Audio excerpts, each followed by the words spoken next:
Chicken leg piece fry ఒకసారి చూపిస్తారండి. మంచిగా ఒక 5 లెగ్ పీసెస్ అయితే తీసుకున్నాను.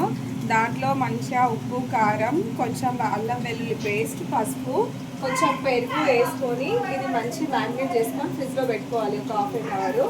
అందులోనే కొంచెం కార్న్‌ఫ్లోర్ కూడా వేసుకోవాలి. సో చూపిస్తారండి. లెగ్ పీసెస్ లెగ్ పీసెస్ అయితే మన కోసం రెడీ అవుతున్నాయి. ఫ్రై కావాలి. ఇంకా ఇంట్లోనే ఎంతో టేస్టీగా రుచికరమైన చికెన్ లెగ్ పీస్ ఫ్రై అన్నమాట. ఇది ఈజీగా చాలా సింపుల్ ఈజీ మెథడ్లో చేసుకోవచ్చు. పిల్లలకు కూడా ఎంతో ఇష్టం ఇది. అప్పుడప్పుడు ఇలా ట్రై చేయాలి, చాలా బాగుంటుంది.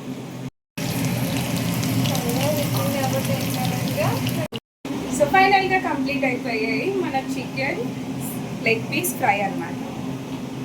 చాలా సింపుల్ అండ్ ఈజీ మెథడ్లో చాలా చాలా ఎమ్మీగా టేస్టీగా చాలా బాగుంటాయి.